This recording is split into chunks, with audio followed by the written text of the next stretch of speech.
Hello, hello. Good morning, good afternoon out there in sales tax world. Welcome to our webinar, The 10 Tricky States for Sales Tax Returns. My name is Courtney. I'll be your host for today's webinar, and we're very glad to have you here with us.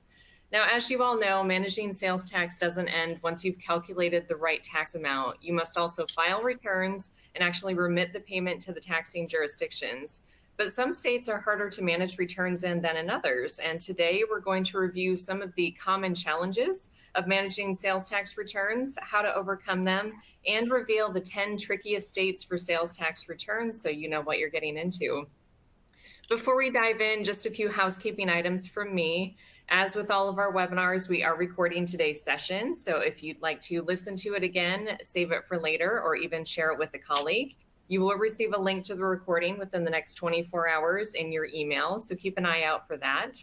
Next, let's switch over and take a look at this console that we're looking at. So all of those windows that you see can be customized. Feel free to move them around or resize any of the windows by dragging or dropping the corners.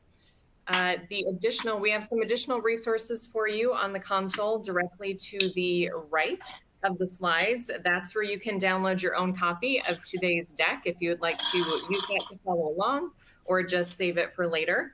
And then we also have some other links and resources there. We're going to go into all of those topics today, but all of those will be available to you throughout the next hour. So if any pique your interest, go ahead and click on them now, and they'll be ready and waiting for you when the webinar is over.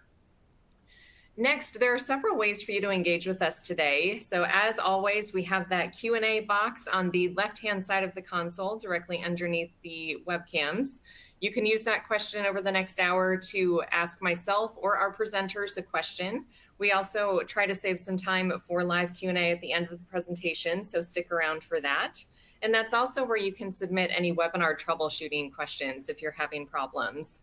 There is also an attendee chat available on the console. So down along the bottom, you'll see some icons. One of them looks like a little 2 chat bubbles.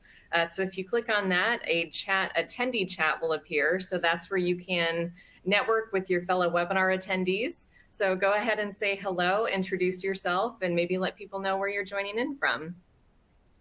And then third, you can also react to the presentation by clicking on the emoji icon. I see a few things already floating across the screen, so thank you for those reactions. But anytime you have a feeling and want to let us know what you're thinking about some of the topics that we're discussing, go ahead and you can use those reactions. All right. I do have to remind everyone that Avalara cannot provide any legal tax advice, but as always, we do our best to answer your questions. So just keep that in mind when you're submitting questions. We're not going to be able to get too far in the weeds, but we try to keep the questions as broad as we can. And then as a reminder, we are offering 1 hour of CPE credit for today's presentation. So if you're interested in that, you will have to attend today's presentation for at least 50 minutes. That's 50 minutes. And you'll also need to respond to 3 out of our 4 polling questions. The poll questions will pop up on your screen for a limited amount of time in that slide window, so right where the slides are. So make sure that you're ready to answer those when the questions appear. And once you've met both of those CPE requirements, your certificate will be available to download in the Earn Certification box on your console. So you can click on that icon to download it, and then your certificate will also be available in a post-webinar email that we send out. All right, enough from me. Let's meet our 2 presenters. So today I'm lucky to be joined by 2 members of our compliance services team. The first one is Sarah Faria. She is one of our Director of Tax Compliance Services. I've had the honor of working with her on a couple of webinars, and it's always great. Sarah, thank you for joining. Do you want to say a quick hello and introduce yourself? Yes, thank you, Courtney. It's been great preparing for this. I think the only thing that's different on this slide is that I'm going on 13 years here at Avalara. My public accounting experience prior to that really helped kind of guide the way that we function and the way that we have created our premium return service, which is my baby here at Avalara, Avalara Returns for Accountants. And I've recently, over the last couple of years, moved into multi-tax, which is comms and BevAlc. So Excited to be here and talk about tax. Awesome. Thank you, Sarah. It's great to have you. And then next up, we have one of your team members, Matt Johnson, who is also part of your team. He's the Senior Director of Tax Compliance Services here at Avalara. So Matt, again, I've also had the pleasure of working with you. It's great to have you back, but I'll pass the mic over to you and let you say a quick hello. Thanks, Courtney. I'll say howdy, just because that's how it rolls out my mouth. Hi, welcome to our hour together. Looking forward to sharing a bit about what feels like a one-on-one with Sarah and I, if I'm being honest, Courtney. We might as well call this webinar Thursday. I am joining you live from our headquarters in Durham, North Carolina, where we have just hit afternoon, which means we're over the hump. That's right. That's right. Awesome. Well, thank you, Matt. Always great to have you. So just two more slides for me, really. I just wanted to give a rundown of the topics that we're going to be covering today. So we're going to start off with the fact that it all comes down to Nexus. If you don't know what Nexus is, you very soon will. You most likely do, but that really is what returns hinge on, is your tax obligations in a jurisdiction or your nexus. So we'll review that, then we'll dive into the 4 common challenges of sales tax returns, and then closer to the end, we'll start to reveal the 10 tricky states for sales tax returns and what you need to know if you're doing business in those states. And then we'll round things out with how automation can help you beat some of those compliance challenges. And then, as I mentioned, we do have some time for live Q&A at the end. So now it's the last part for me, I promise, but we have our first CPE poll question up on the slide here. We were interested, what's your biggest challenge in managing sales tax returns? So we have a few options up for you on the screen. We will ask for this one that you submit just one, so just your number one challenge. I know that all of them can be complex, but think about your business and go ahead and pick that number one challenge. And if it's something that's not on the list, go ahead and leave a response in the attendee chat in the Q&A and let us know what that is. So we'll leave this up for just a few seconds and then we'll dive into the content.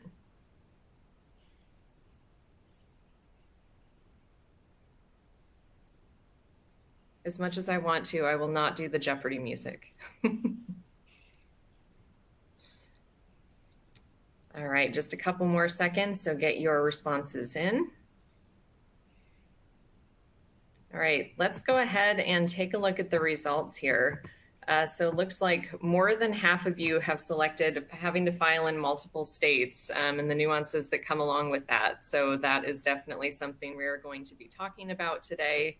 21% said summarizing and consolidating tax data. So all of these things are topics that we're going to be discussing today, but it's great to know what your pain points are so that we can kind of steer our conversation in that direction.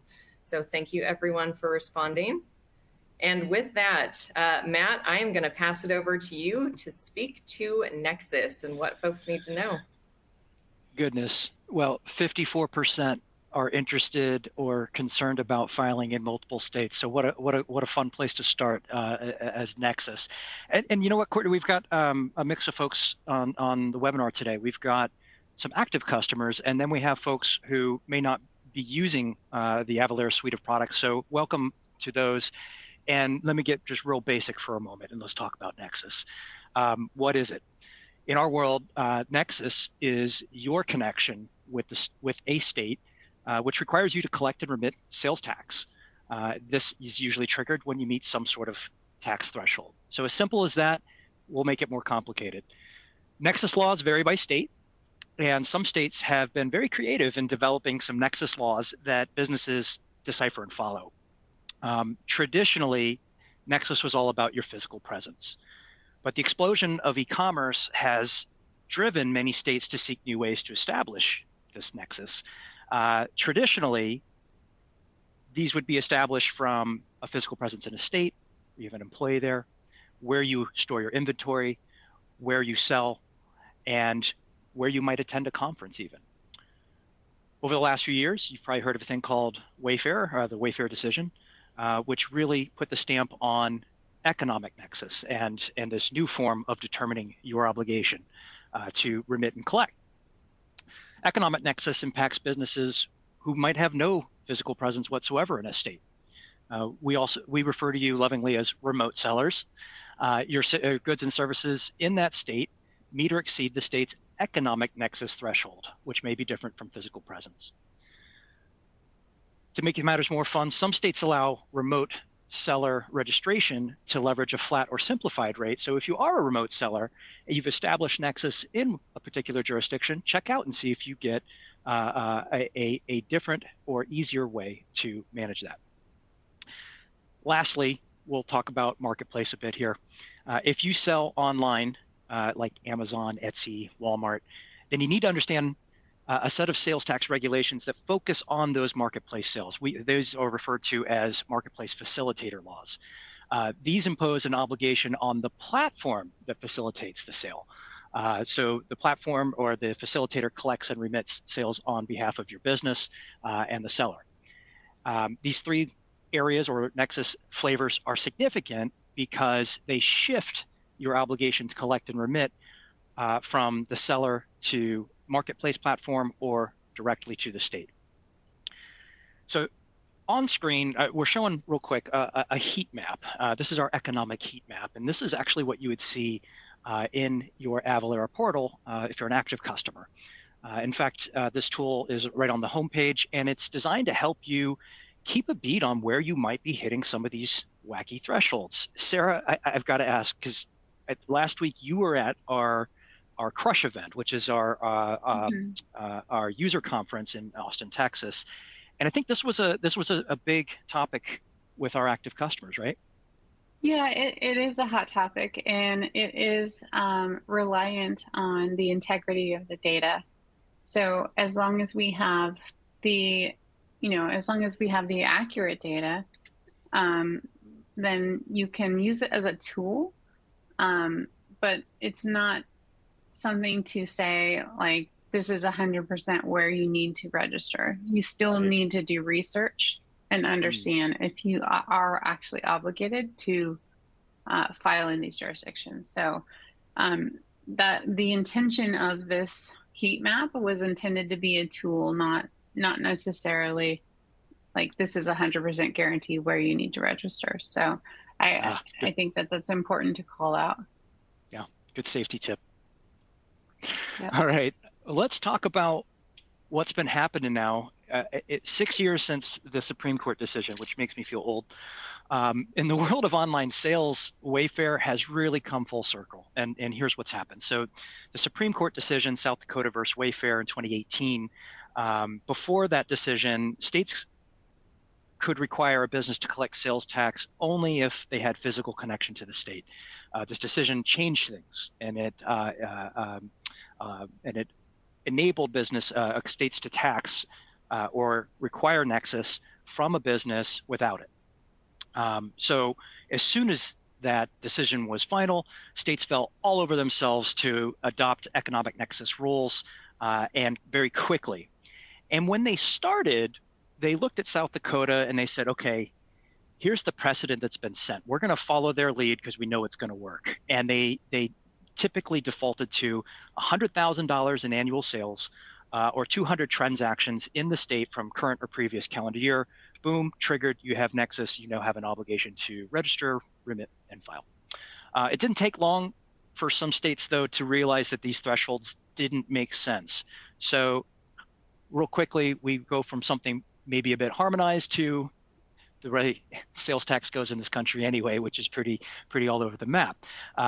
Economic nexus is still making headlines. California was the first state to realize the threshold wasn't the best fit especially with for a state with one of the largest economies, and they've made changes. In fact, as of October of last year, roughly 20 states have already adjusted their economic nexus thresholds in some way, and 10 states have actually dropped the threshold for transactions altogether. So let's look at some recent examples here, and let's make things real fun and show you how complicated it really looks. In fact, the landscape is pretty dynamic and tricky. So here's a complete picture. You can see here every state has some sort of different idea of creating that nexus for you. And so you need to ask yourself often, Is it a transaction threshold that I need to be monitoring? Is it my sales? Are exempt sales included or not? And it's not Wednesday, but I would be remiss if I didn't drop a Wacky Tax Wednesday story. Did you know that Alaska, who does not actually have a sales tax, a state sales tax, excuse me, has their local governments got together and adopted economic nexus laws. So if you meet the threshold in a local Alaska jurisdiction sale, you are going to be required to file as an Alaska remote seller to collect and remit. That is absolutely wacky.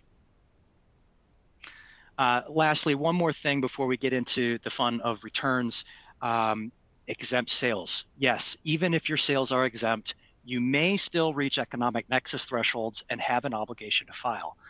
Many states' laws include exempt sales and services in their threshold counts, whether it's gross or in your counts. You might remit $0 in sales, but you must show that these sales you must show the sales on the return and even demonstrate proof of your exemption certificates. So exemption sales, they may be exempt from your day-to-day, but they absolutely matter to the states. Keep an eye on those. Okay. Wow. Gosh, that was 7 minutes of Nexus fun, Courtney. I think we need a poll to wake everybody up. That's right. We do have our second poll question here on the screen now already. So now that we've gone through the overview of what Nexus is, especially economic nexus, we would like to know how many states has your business triggered economic nexus in? So we have a few different brackets for you to choose from. And some of you might be thinking, I don't know. And hopefully after today, Matt's made the point that it's a very important requirement to determine. So hopefully it gives you some more information to be able to figure that out. So we'll leave this up on the screen. Matt, we did have a couple of questions that came in about economic nexus or nexus while you were speaking. One of them was about physical presence nexus. Other than having employees in a state or having an actual office or location in a state, what else can trigger physical presence nexus? My favorite response to those types of questions is it depends on the state, right? And that's always the fun of the landscape, right? But one of the examples I cited was if you send one of your employees to a conference in a state, you don't have any physical presence, but by just being there and spending time and spending money even in that particular jurisdiction, you may have just triggered physical nexus. The one that is always interesting to me is around inventory storage. Sarah, do you have any other examples? No, I think you've covered the majority of them, but like you said, it depends on the state, and that's always the fun nugget with sales and use tax. So. Perfect. Well, thank you for detailing that out. Let's go ahead and look at our results here. So almost 50% said that they've triggered Nexus in more than 21 states, which is probably why it's such a heavy lift when it comes to, or such a challenge when it comes to their returns. Another 23% have it in 11 to 20 states, 20% in at least 10. And then for that last 10% that you don't know, hopefully, again, this gives you some information to work with and be able to go figure that out. All right, let's keep moving forward. So Sarah, I think I'm going to pass it over to you for these the 4 common challenges of returns. Thank you, Courtney. I think so. We want to go over the common challenges of tax returns before we get into the 10 tricky states, just real quick, because we like to remind people of these.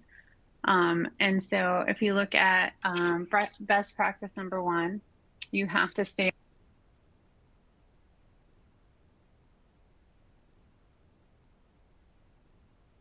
Sarah, I think you might have gone on mute. I could hear you fine. I can't Can hear you not Sarah. hear me? Oh, Okay, you're there back. you are. Like muting. That's weird. Okay. Okay, so the number 1, we wanted to go over these 4 common challenges before going into our top.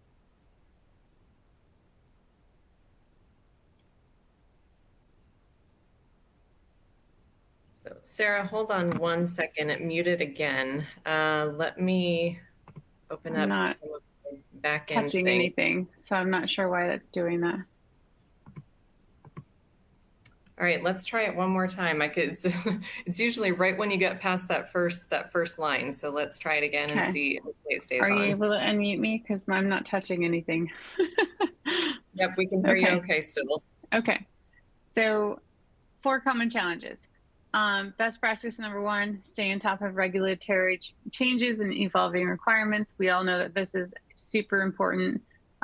Staying current on statutory changes across each jurisdiction is daunting, and it's one of the biggest challenges that we have. And one of the biggest challenges for every business that has different requirements, right? So we aim to, we at Avalara have a whole entire content team and a whole entire statutory regulation team that stays on top of these.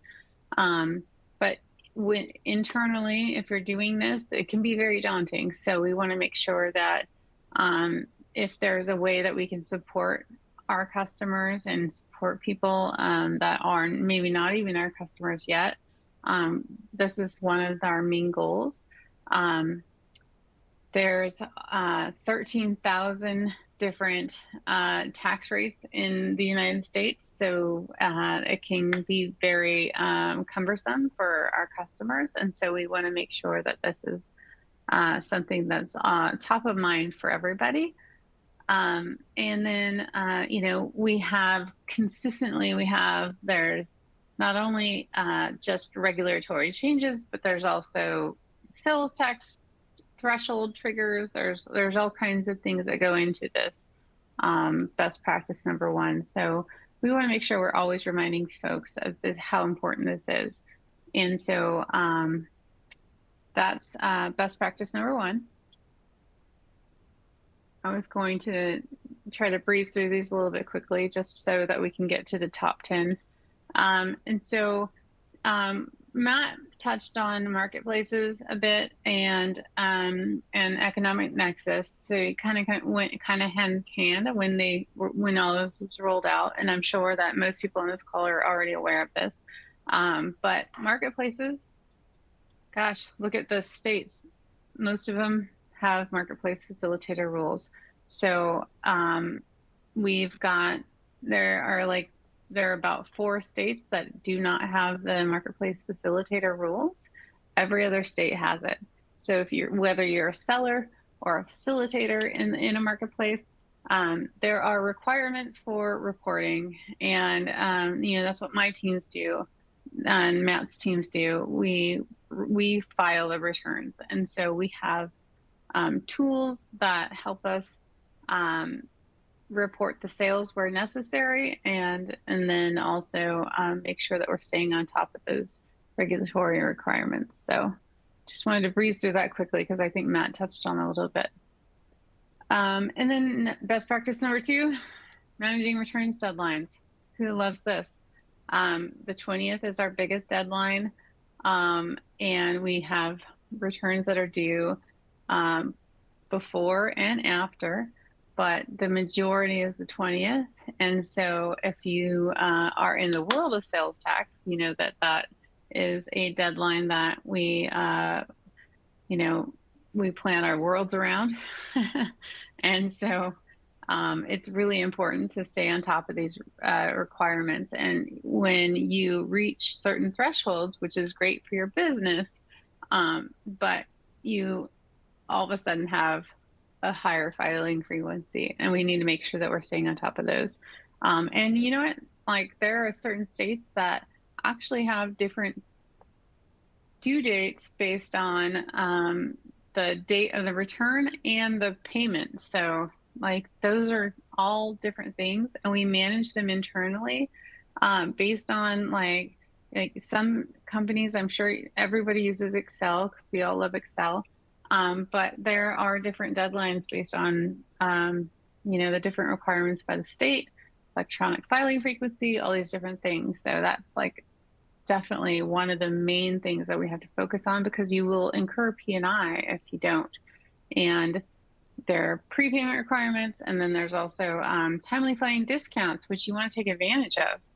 And our company, at Avalara, we don't want to ever miss out on timely filing discount. So we never consider that. We always meet those deadlines to make sure that people can save that money and get that money back.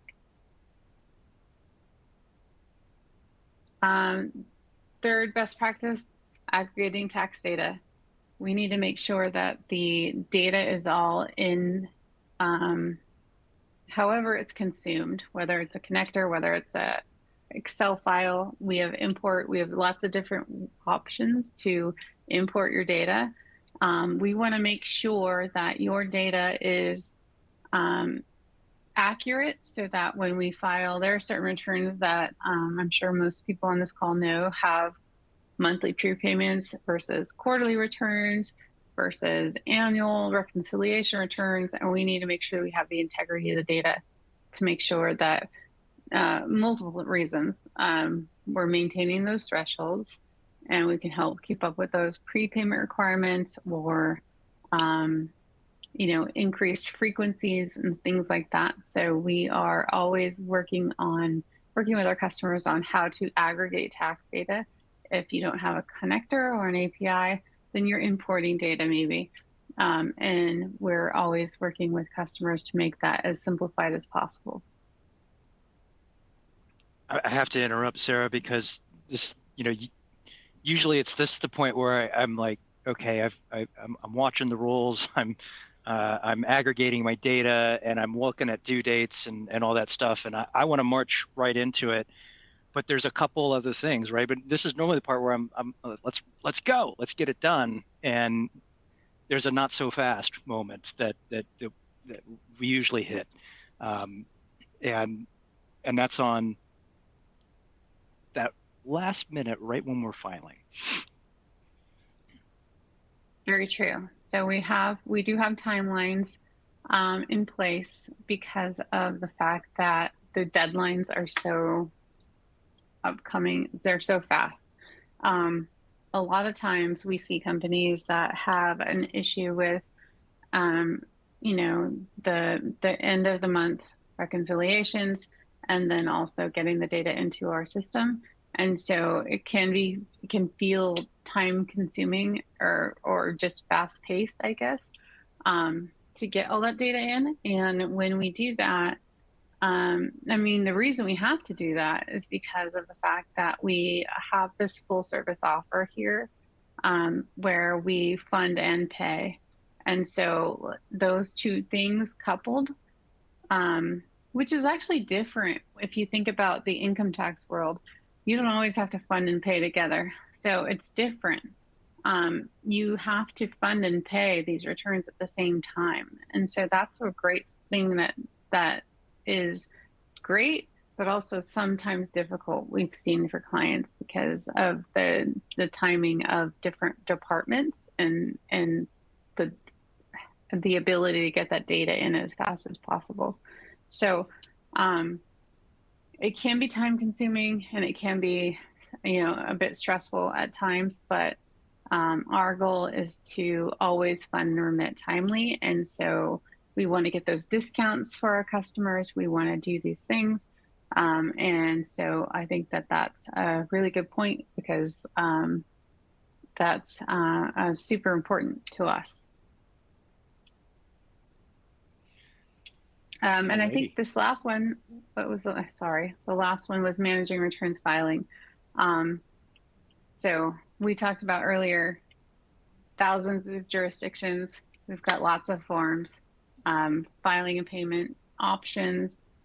We want to make sure that your historical data is in. We want to make sure we get your returns accurate. We want to make sure that they're filed on time. We want to make sure we get those filing discounts on time. And get that money back to you, because that's actually money back to our customers. And so we really work hard to do that, and we don't miss that, by the way. Like those are our deadlines. So it's pretty cool. And then when you're onboarding with if you're a new customer, when you're onboarding, we talk through that and we make sure that that's an expectation. Perfect. Wonderful. Well, thank you, Sarah. And your microphone held up beautifully, so we're all able to hear that time. But Great. we do have our third CPE poll question coming up. We are just running right through these. So right before we get into the tricky 10, this is our last poll question. We do have one more closer to the end. But how is your business currently managing sales tax returns? We've gone over some of the nuances that you have to keep in mind when managing returns, but how is your business currently managing them? Do you have someone dedicated to it in-house? Maybe you've hired or outsourced it to an accounting firm or a consultant. If you're an Avalara customer, I would select B. Maybe you have a combo, you're using someone in-house, but you also have it outsourced to an accountant or a consultant. And if it's something else not there, again, please leave a comment in the chat for us. So again, we'll leave this up for just a couple of seconds, and then we'll dive into what everyone is here for, the 10 tricky states reveal. Oh, I'm nervous. Dun, dun, dun. All right, let's go ahead and look at the results here. So it looks like the majority of you are using someone in-house. That is typically what we see. About 23% are saying that you outsource it. You have an accounting firm or a consultant who is helping you manage that. Another 20% are using a combination of it. So any call out, Sarah or Matt, when you see this, when you look at it? Does this ring true with what you usually see? I think the adage that I've heard said most often is, if you're not automated or using a practitioner, then it's pen and paper, and that's exactly the mission of Avalara, is to take this thing that for most exist on in a spreadsheet or are managed when you have the time to get to it because you got to do it, and automate it. Right? We look at how payroll taxes is mostly automated across this country, and we believe sales tax should be as well. Yeah. Awesome. All right. Well, with that, let's go ahead and reveal the tricky 10 states return. Would be interesting. Maybe I'll ask to put in the comments, what do you think are the 10 tricky? And then we'll see if you're right when we get to them. But Matt, I think you're handling these, so I'm going to pass it back to you. Yeah, there's no right or wrong, is there? If you got a tricky state, it's a tricky state. But we do have some fun ones that we've picked to talk about today. You want to wait a minute, Courtney, and see what folks sound off on before we go right in? I can already start talking to it. Dive in. Yeah, yeah. Well, here's a table set, right? This year, Sarah and I and our teams, we're going to file millions of tax returns, millions plural. So these 10 states, we're no stranger to them, and yet they are still the jurisdictions that bring us the most fun. I use fun in quotation marks. So let's remember, across 50 states, there's thousands of tax jurisdictions. Any business selling within or into the U.S. may be required to file a sales and use tax return in one or multiple states. Some states' tax requirements are trickier than others. And the more familiar you are with these complex guys and the unusual states, then the more likely you are to be compliant. So we're going to show you a map here, and I'll orient you to what's going on. What you see are dark blue states, and you know what? There's no state names on here, so bonus points if you can name these off without cheating. The dark blue are our top 10 tricky states. We're going to get to that in a second. We wanted to call out our big four. That would be Florida, Texas, New York, and California. So these are the states with the highest populations and the highest sales tax revenue collections. These states are typically on the tip of the spear with trending. So we keep our eye on these prizes to see how the other states might follow suit. They happen to be in our top 10 most complex as well. But in addition to these big four and the tricky 10, we couldn't resist to have some honorable mentions. And if you love college sports, these are the guys who are right on the fringe of your top list. So Alabama and Kansas, they have unique sales tax laws that can affect the complexity of your return. Both of them require prepayments.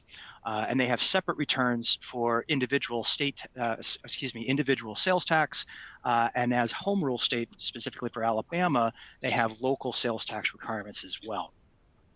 South Dakota while it was a trendsetter with the Wayfair decision, with Nexus, filing return can be a real headache when it comes to file. Sorry, our friends in South Dakota are great. South Dakota's Nexus threshold is based on gross receipts and taxes everything, even generally exempt customers like nonprofits and religious organizations, taking that into mind.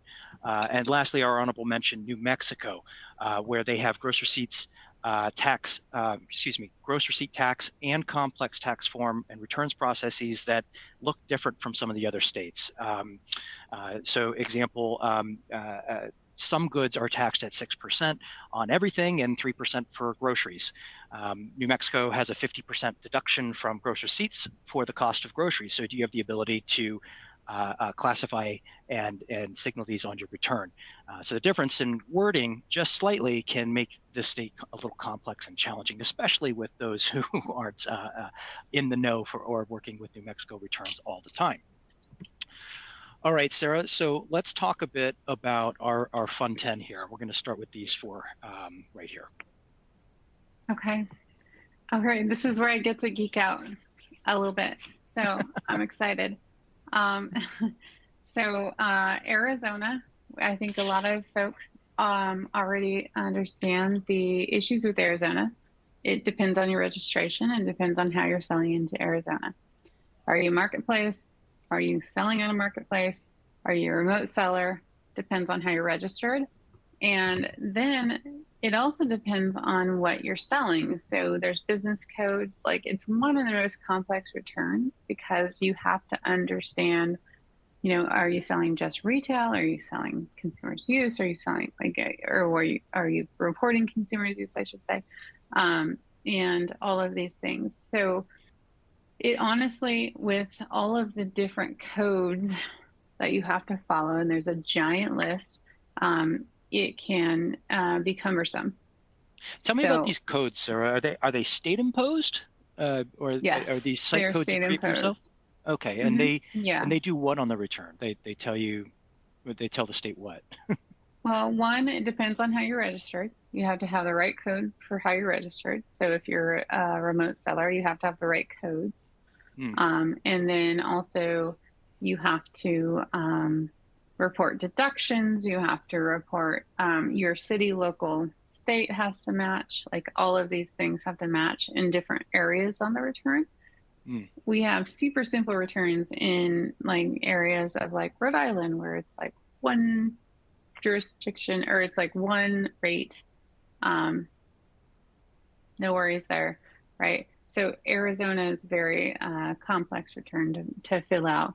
And if you don't understand the registration requirements and how your business operates in Arizona, then that leads to complications. Our teams do a lot of work up front to make sure that people are registered correctly and according to their business, and to make sure that we are reporting the correct codes. Because if you don't, then you're going to receive a notice immediately. So California, where I live, is one of the most complex states. It's one of those states that, it's due at the end of the month every quarter.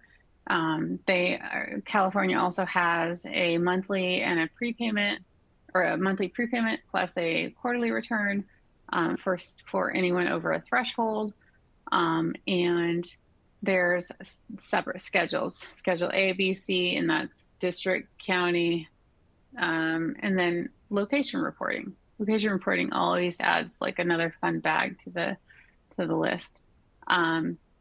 My son said it is the Sigma last night. So for anyone that understands that, because California is, in my mind, pretty cool, other than the sales tax return. And it's probably the only one I learned in college because of being born and raised in California. But it has its own complexities, and you have location reporting there as well. What does that mean, location reporting? Do I need to register those? Yes. Every location that you actually have a physical location for, you need to register. And then there's also the idea of whether or not you need to schedule or have a schedule A or B and C.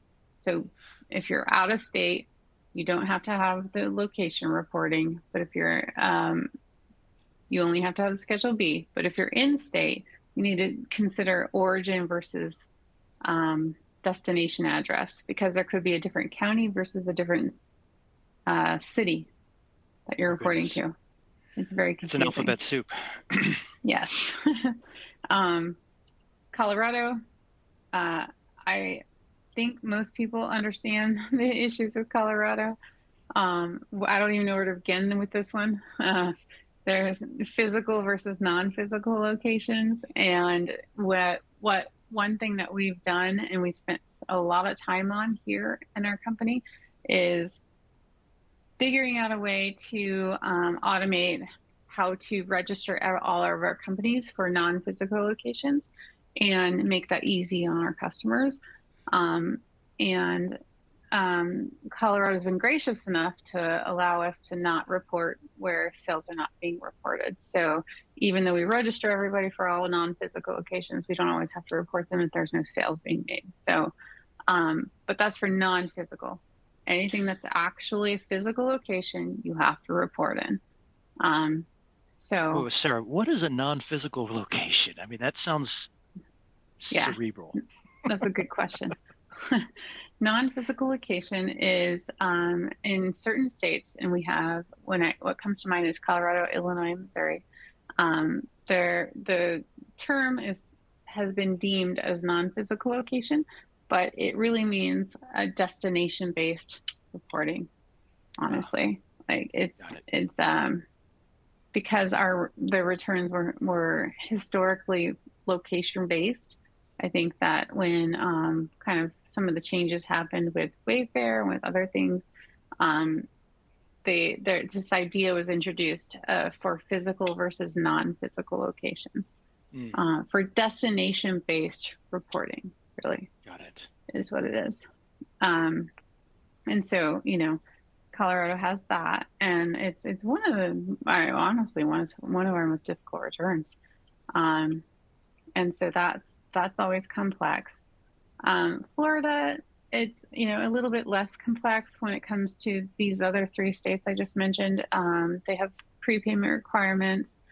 Once you meet a certain threshold, you have to file prepayments, and there are 3 different ways to file them. You have to understand those different methods, and you get to choose. That's a great thing, on how you're going to report them. But if once you meet a certain threshold in states that require prepayments, you are subject to P&I if you don't make a prepayment.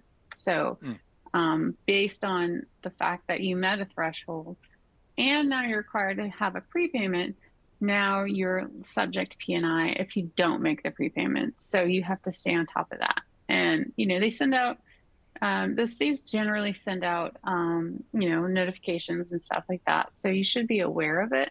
But if you don't make it, you're subject to that P&I, which is always generally 10% of tax liability. So, what is surtax? Do you know what the Florida surtax is? Or I keep seeing this pop up. Yeah, Florida surtax is more like a they call it surtax, but it's more like a local tax that is imposed, and you have to make sure that you're reporting correctly in the correct jurisdictions. Got it. So it's jurisdiction based. Rates. That's right. Yeah. Yeah. Oh, fun. Let's move on. Mm-hmm. Yeah. So Illinois, I feel like I could go on forever about Illinois. Also has the physical and non-physical locations, and has really, and there are changes coming actually in January, where there was a matrix basically based on how your business runs in Illinois. And once that change happens in January, I think it's January, once those changes come out, we'll see what happens with how we're going to handle that internally. But there's the same idea of physical versus non-physical locations based on destination based. And these are like states where you have to consider where the transactions are coming from, whether it's in state or out of state. And you have to make sure your transactions are correct. Illinois also has weekly prepayments.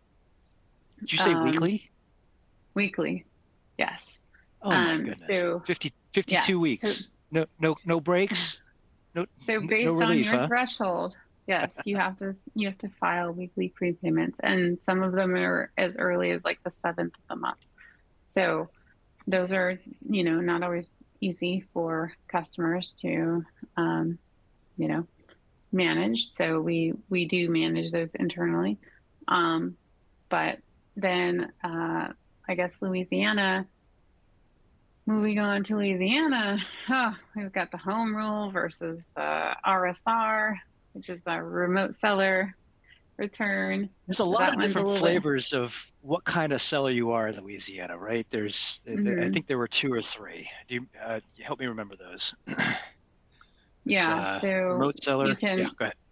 Yeah, there's there's 3 different flavors. There's the state return, and then there's home rule states, which I probably forgot to mention. Colorado is also a home rule state. So if you have locals in Colorado, you should also look into that. If you have physical nexus there, Louisiana is the same way. You have to understand if you have physical nexus, and then also if you're a remote seller, or if you're, I think the other one's called a market direct seller. And so there's 3 different ways you need to look into that and make sure that you're registered correctly and then filing correctly. Missouri also has a non-physical versus physical. So the 3 that I mentioned so far are Colorado, Illinois, and Missouri, and those are the ones that have those physical and non-physical locations. And we worked really hard to make sure that we can help our customers internally not have to deal with the registration of those non-physical locations, because it's more like a direct sale into a location. So we've done a good job there, and continue to evolve with those states.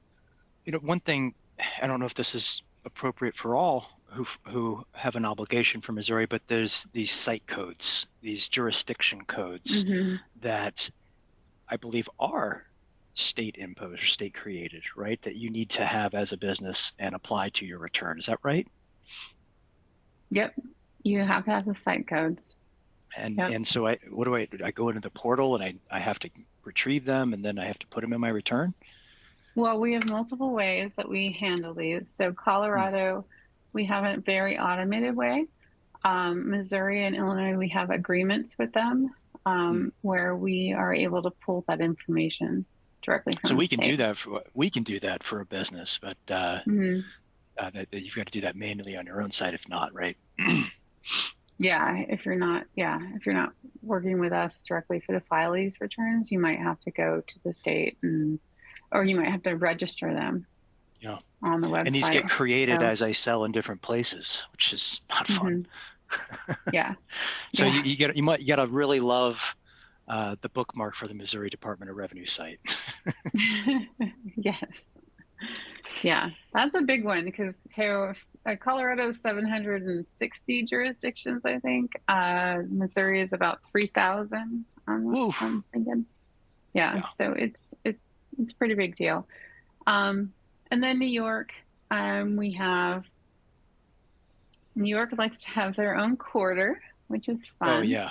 Yeah, and that's a great PSA, everybody. Q3 for New York is next month. They're due. So we have our own special quarter, every New York quarterly return. We, I honestly think it's rare that we see customers that don't file the monthly and quarterly these days because of the threshold. But if you file the monthly and quarterly, you know that the quarterly return is due at a different quarter than every other return that we file. And in addition to that, once you meet a certain threshold, you have to file the prompt tax. And that's an additional flavor to the mix of. Is it okay for me to say that's a fancy word for a prepayment? I mean, is that what that is? What is a prompt tax? It's a prepayment because it is deducted from the return, the quarterly return, but it's it's a little bit complicated or a little bit complex because you're just constantly not like it's hard to keep track of sometimes, I guess, when it's not on the same quarter as everybody else, right? Sure. So you've got to make sure that you're tracking that. So. All right. Yep. New York coming up next month. The 2 T states. The 2 T states. So Tennessee, anyone that's filed Tennessee understands the complexities there. There's outlet reporting, which is location reporting. That's our internal term is outlet reporting. And so you have to file internal, or you have to file location reporting, and then you also have to make sure that you're looking out for that single article tax, which is fun. What's that? And reporting that correctly. Single article tax. What's that mean? It's just a certain volume of tax that is in certain guidelines that has to be reported separately on the Tennessee return. Gotcha. Yeah, and so as long as we're doing that correctly, they also have deduction breakouts, and there's so however many locations you have in Tennessee, they all have to be reported on the same return. So do out of state locations, and so it can be a very complex return to file. And then Texas, I mean, don't mess with Texas, right? Don't mess with taxes? Oh, Texas. Sorry. Yeah, also has outlet reporting, and then also has the origin versus destination based. Generally, most taxes raise up to the 8.25%, but depending on where the sale originated will actually affect the return. So you have to make sure you're paying attention to that. And also, I mean, Texas will come down to your business if you're ever late. But there's one good thing that is really cool that I was excited to call out at Crush last week, is there's a prepayment option. Once you meet a certain threshold, there's a prepayment option that a lot of our team or our customers don't take advantage of.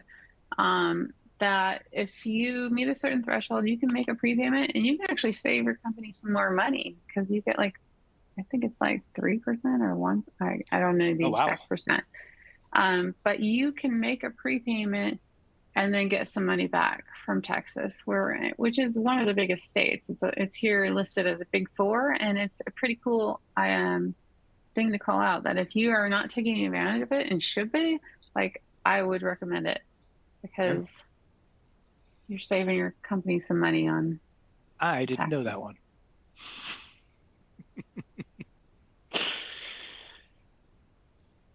Courtney, that wraps the 10 tricky states, and we've got a few minutes left. Awesome job.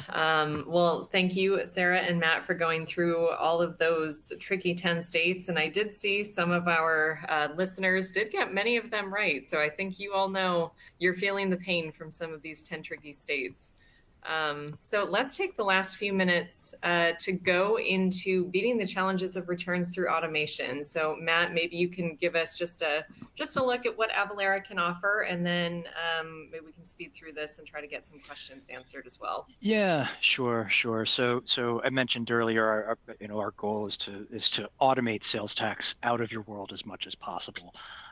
So that in mind, we look at the, gosh, I want to call it the tax journey, your tax sales and use tax journey, in 4 pieces.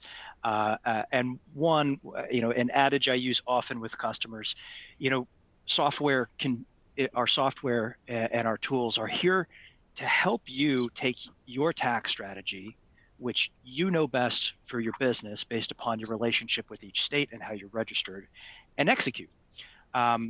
So however you do your tax research, whether you work with a CPA or you have somebody in-house, we recognize that the hundreds of people we employ to do this research on the daily, that's valuable data and information that you can self-serve. So we have tax research tools that enable you to conduct your own and use the same real-time information that we do in our own determination.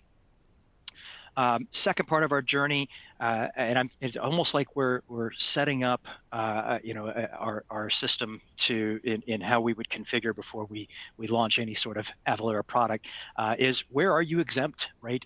If you have a business where you often are collecting exemption certificates, how are you storing them? Hopefully it's not in a filing cabinet. If it is, that's okay. Getting digital with Avalara is something that we can help you do. This is, as we go digital with exemption management and collecting certificates, we can improve your customer experience at the purchasing front. You get out of that filing cabinet and into a digital archive, which makes it incredibly easier when you're defending in an audit or you're managing certificates and need to demonstrate proof at a moment's notice. Third part of the journey is determination, or calculation as we love to call it. So Avalara has a cloud-based tax determination engine. We connect into over 1,500 unique systems. So we integrate in, and once you've set up where you sell, what you sell, and where you're exempt, then we can calculate that tax in real time, how you deliver, whether it's through a POS in some cases, or in an online shopping cart, or even in your native ERP tools. Lastly, and of course, most dear to my heart, is our managed returns offerings, where Sarah and I live. We complete your journey, right? We have your data, we are doing your tax calculation, and yes, we can file your tax returns as one service offering. Taxing jurisdictions are immovable. The jurisdictions usually don't care if you miss a deadline, you're going to pay for it. So we enable your team to ensure that you hit those deadlines while keeping compliant across multitudes of statutory change. And in that vein, we have offerings that hit your small, medium, large size business, as well as enterprise level. If you have more complex transactions and need a more handhold approach to getting those returns filed. We also have solutions. If you're on the call and you're an accounting practitioner, or you work for a firm, we have tools that can help you manage your client base as well. So we do serve direct taxpayers as well as accounting practitioners as well. If I could wrap, Courtney, I'd say know your nexus, understand those flavors and what that means to your business. If it feels daunting, if it feels like a heavy lift, consider tax research, consider whether it's through us, a firm to help you get that strategy in check. Understand where you're filing, when they're due, and the unique requirements of those returns. Budget time for that if you're doing it in-house. Find a way to aggregate your data. If you're not using a centralized engine to house all of that, then what are the reports that you can marry together so that you have a good source of what your ship to, ship from, and sales tax collected storyline is, so that makes it easier to remit. And lastly, if you got to keep an eye on the news and all those rates and changes that are happening. So, Courtney, we're right at time. I hope we can spend a few more minutes for Q&A.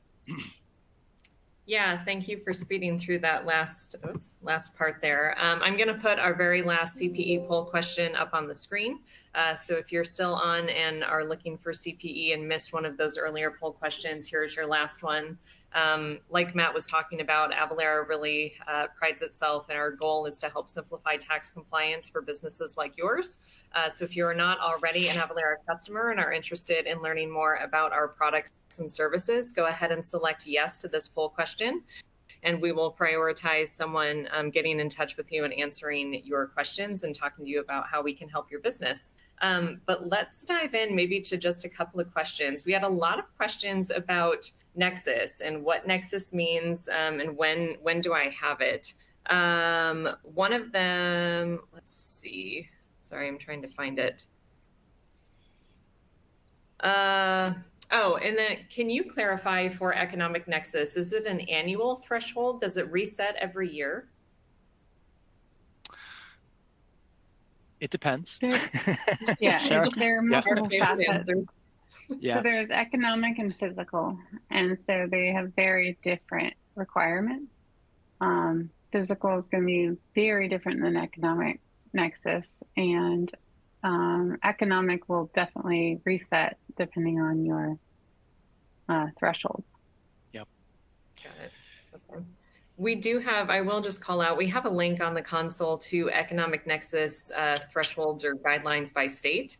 I would definitely recommend checking that out. That is a page that we take pride in updating on a regular basis. So anytime a state makes an update, that's going to be your first place to know about it. So definitely flag that if you don't already, to keep an eye on those thresholds. But then I'll also call out that that also outlines what the look back period is for each state. And I think some states will look at the current year. Some states may include the current and the previous year.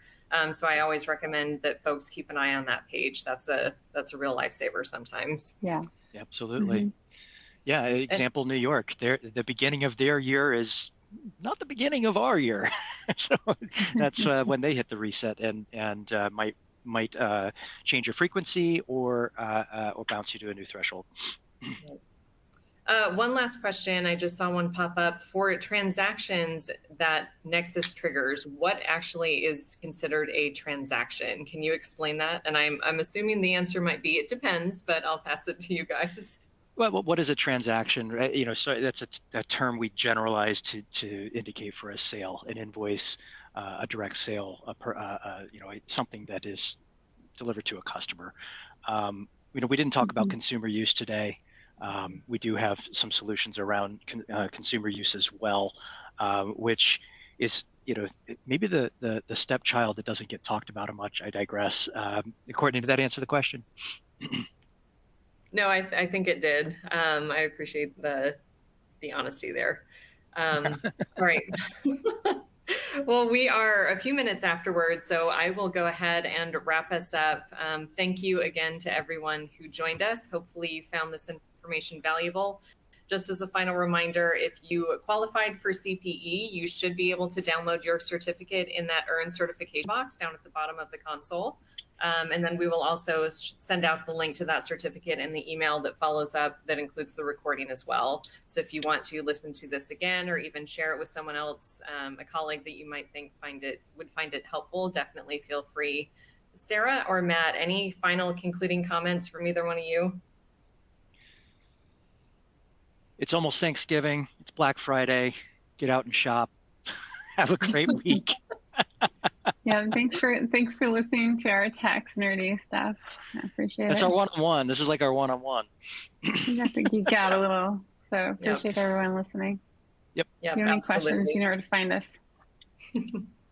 All right. Well, thank you both. Like I said, appreciate both of you sharing your time and expertise with us. And for everyone else listening in, we will see you for one of our future webinars very soon. Thanks so much, everyone.